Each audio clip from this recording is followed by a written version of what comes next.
Good morning, students. How are you? Hope everyone is well and doing your studies also. Okay, so today we are going to start our next sums of exercise 6.3 from question number 4 to 6. Okay, so first three questions we already did, that I already explained in my last video, and now which way I'm going to here explain, that is question number 4 to question number 6 of exercise 6.3. So let's start. For this one we have given question number 4. Fourth question क्या given है आपको? There is a given a line RS and other is PQ. They are intersecting both at point P, and in this diagram you have given three angles. This angle P, this angle R, angle S, and the question is to find the angle Q. आपने angle क्यों find out करके दिखाना, ठीक है. So I told you here is the right angle triangle. So for this one, whenever you are applying the right angle triangle property, means angle sum property, on that case you have to remember one thing, that you have at least know two angles out of the three angles, or if you have not given two angles, then there should be a relationship between all those three angles, ठीक है. then you can also solve those sums, ठीक है. तो हम start करते हैं अपने question number 4 से. in this one target is to find the angle Q. आपने एंगल क्यों फाइंड आउट करना है. तो एंगल क्यों फाइंड करने के लिए अगर आप देखें तो here is a triangle, ये आपका ट्राइंगल बन रहा है. PQS is a triangle. So in this triangle आपने एंगल क्यों फाइंड करना है, but you have given angle S, that is 75. आपको एंगल S गिवन है. इसका मतलब ये हुआ कि that I have to find out angle S. आपको ये वाला एंगल फाइंड करना पड़ेगा. तो इस एंगल को फाइंड करने के लिए अगर हम ध्यान से फोकस करें तो we know that these two lines are intersecting each other. ये दोनों ही इंटरसेक्ट कर रही हैं. इसका मतलब ये हुआ कि this angle must be equal to this one, ठीक है. So for that one our target was to find this angle, ठीक है. So I am naming this angle as angle 1 and this as angle 2 and this as angle 3, जो कि मैंने find out करना है, ठीक है. So let's start. So in triangle, कौन सा ट्रायंगल हम पहले अप्लाई कर रहे हैं, this PRT. In triangle PRT. So in PRT triangle you know that angle P is 95, angle R is 40, and angle 1 that we have to find out. वो आपने find out करना है. सो एंगल सम प्रॉपर्टी हम लगा सकते हैं इसमें. Angle P plus angle R plus angle 1 is equal to 180. The reason is angle sum property. So now you can put the values of PR, ठीक है. The value of P is 95, value of R is 40, and angle 1 आपने find out. So add, it become 135 plus angle 1 is equal to 1, ठीक है. हमने क्या find करना है, angle 1. So angle 1 is equal to 180 minus 135. So angle 1 is equal to, subtract, it become 45, ठीक है. तो एंगल 1 आपको मालूम पड़ता है. अगर आपको एंगल 1 पता लग गया है तो you can find angle 2 also. Angle 2 भी आपको मालूम पड़ गया. So we can write here that angle 2 is equal to angle 1. The reason is vertical opposite angles, जो कि आपने पहले पढ़ा हुआ है कि एंगल 2 और 1 आपस में इक्वल है. The reason behind them is they are vertical opposite angles. So I can write here angle 2 is equal to 45. After finding angle 2, now we will go to the triangle other. So in triangle PSQ, I can write that angle 2 plus angle S plus angle P is equal to 180. ठीक है, इन तीनों का सम कितना होगा 180. So the value of angle 2 की हमने find किया है 45. एंगल S की वैल्यू आपको पता है दैट इज 75 और एंगल P जो है वो हमने फाइंड किया. So this one 120 plus angle P is equal to 180. So angle P is equal to 180 minus 120. So angle P will be equal to 6. So you can see the angle P which we are finding here at 60 degree. ठीक है, angle P की value जो है आपके पास कितनी आती है 60 degree. ठीक है, तो क्या आपको फाइंड करना था. Now the next question is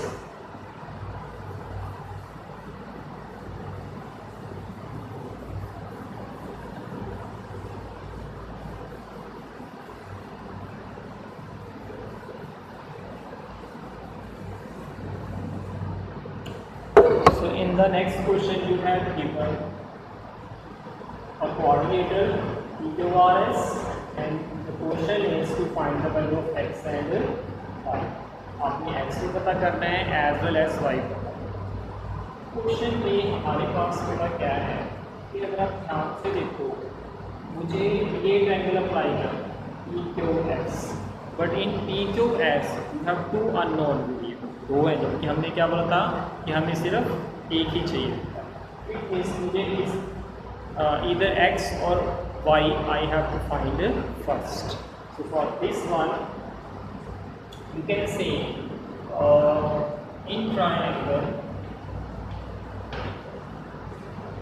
QSR.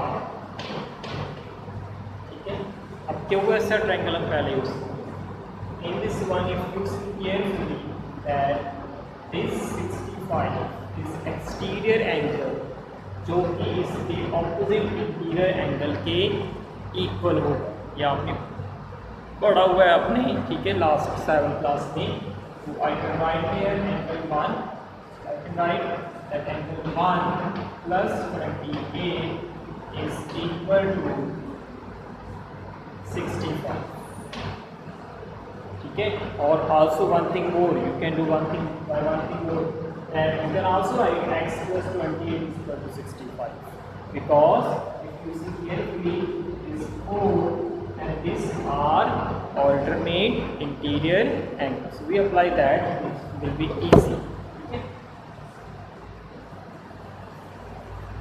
So I can write here x plus 28 is equal to 65. The reason is alternate interior angles. X will be equal to 65 minus 28, then x is equal to 7. So the value of x is 37. Now you can apply your angle sum property.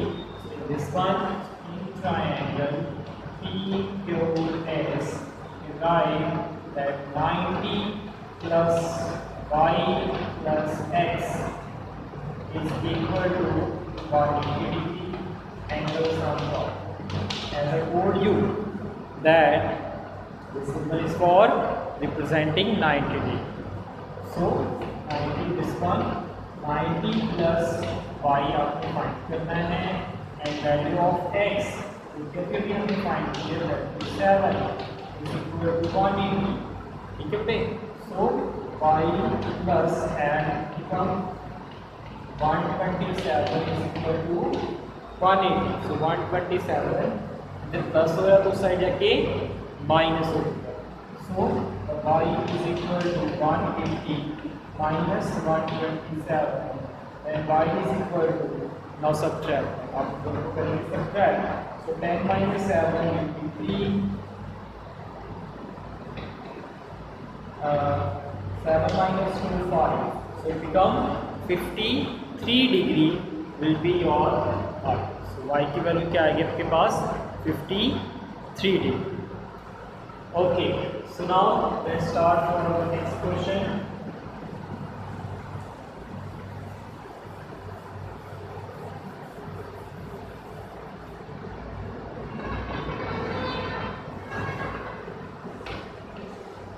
So solution of question number 6, ये थोड़ा सा बड़ा typical सा है तो इसलिए इसको आप थोड़ा ध्यान से देखें, और if you need any time to stop the video to pause the video you can do also, so but listen और see carefully what I am saying for this question. So in this one first of all here the question is, क्या question आपको कह रहा है ये मैं समझा दूँ कि आपके पास एक ट्रायंगल गिवन है पी क्यू आर, इसका एक्सटीरियर एंगल है this PRS is the exterior angle and this exterior angle and interior angle are bisected by a ray QT and RT respective. ठीक है, QT ने एंगल PQR को bisect किया है, bisect word use कर रहा हूँ मैं, CR इक्वल है यहाँ पे. ठीक है, और RT जो आपकी लाइन है, इस लाइन ने एंगल PRS को बाइसेक्ट किया है, क्योंकि यहाँ पे आपको दिखाई दे देता है. ठीक है, so we have to prove, आपने इसमें क्या प्रूव करके दिखाना है कि एंगल QTR आपका एंगल है that is equal to half of QTR. आपने ये इसमें प्रूफ करके दिखाना. ठीक है, so first here I am using in triangle, कौन सा वाला, PQR. तो मैंने जो पहले ट्रायंगल यूज किया दैट इज PQR. ठीक है बेटा, अगर आप PQR ट्रायंगल पे फोकस करो तो आपको एक चीज़ नजर आएगी, आप ये माइंड से निकाल दें कि हाँ ये लाइन है QT and RT, these lines are not here, so your figure are just like ऐसे बन जाएगी ना आपकी फिगर यहाँ पे.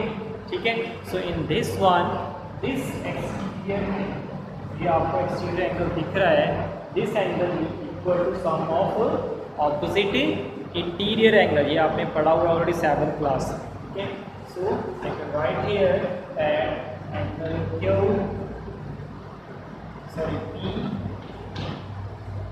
PRS is equal to which thing, angle PQR plus angle QPR. ठीक है, ये वाला जो एंगल है this is equal to this plus this. ठीक है, ये जो एक्सट्री एंगल है this is equal to this plus this.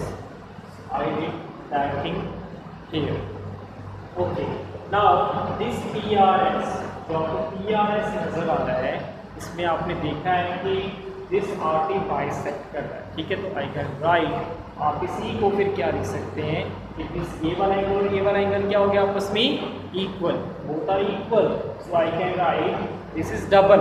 इसमें से कोई सा भी एक एंगल पूरे का क्या होगा, डबल हो सकता है. आई can write that 2 times of angle PRS. So here PRS. ठीक है, डबल हो जाएगा क्योंकि ये वाला और ये वाला आपस में इक्वल हैं. So I can write PRT also as TRS. So TRS plus TRS will become 2TRS. Okay.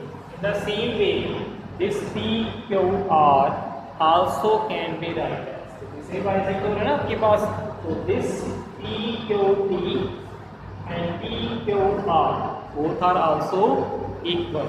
So I am also writing here 2 times of angle that is PQR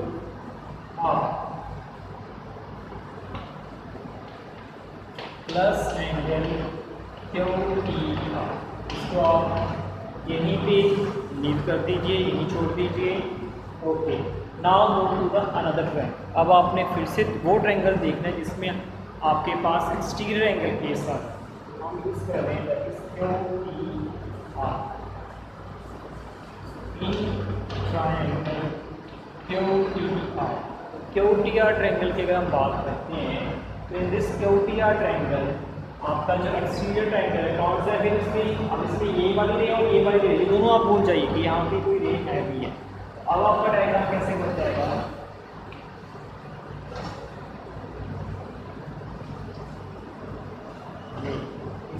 this angle is equal to this plus this, ठीक है। तो ये exterior angle है, this will equal to sum of this opposite interior angle. So I can write that PRS is equal to PRS is equal to PQR plus angle QTR।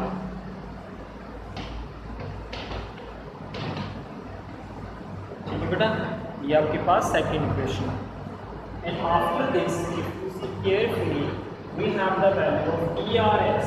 ये जो TRS की value आपके पास पूरी है, we can put this TRS in your equation first। the first है उसमें आप put कर दीजिए।